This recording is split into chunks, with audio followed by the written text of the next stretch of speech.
నా సబ్స్క్రైబర్స్ చాలామంది క్లౌడ్ కిచెన్లో ఎలా చేస్తున్నారు వంటలు, తక్కువ టైంలో టేస్టీగా ఎలా చేయగలుగుతున్నారు అని చాలా డౌట్లు అడుగుతున్నారండి.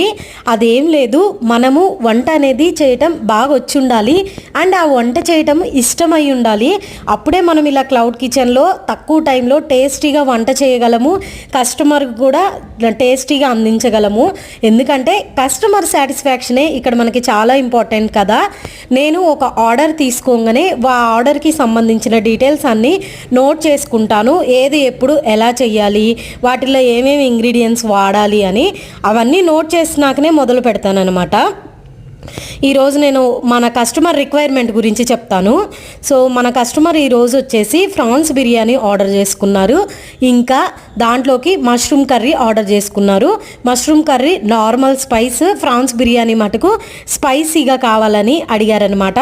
ఇక్కడ నేను మష్రూమ్ కర్రీ కోసమే ప్రిపేర్ చేస్తున్నాను. మష్రూమ్ కర్రీ కోసం మసాలా ఎలా ప్రిపేర్ చేస్తానంటే ఆనియన్, టొమాటో అండ్ ఇంకా గసగసాలు, ధనియాలు, చెక్క, మొగ్గ, జీడిపప్పు ఇవన్నీ వేసి బాగా వేయించుకొని మెత్త ఫైన్ పేస్ట్గా చేసుకోవాలి.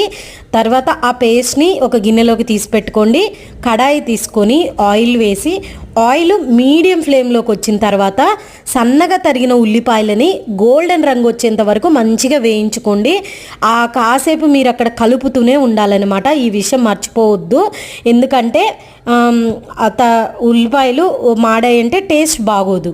సో మంచిగా చేసిన తర్వాత నేను ఇక్కడ ఏం చేశానంటే కొంచెం అల్లం వెల్లుల్లి పేస్ట్ కూడా వేసి వేయించాను. అది వేగిన తర్వాత కొంచెం కారప్పొడి వేసి, తర్వాత మనం రెడీ చేసి పెట్టుకున్నాం కదా మసాలాని వేసి సిమ్లో బాగా ఫ్రై చేసుకోవాలి.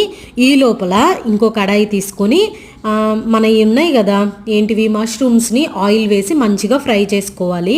వంట చేసేటప్పుడు ఏ ఒక్క ఇంగ్రీడియంట్ సరిగ్గా సరిపోకపోయినా టేస్ట్ అనేది అంత బాగోదనమాట.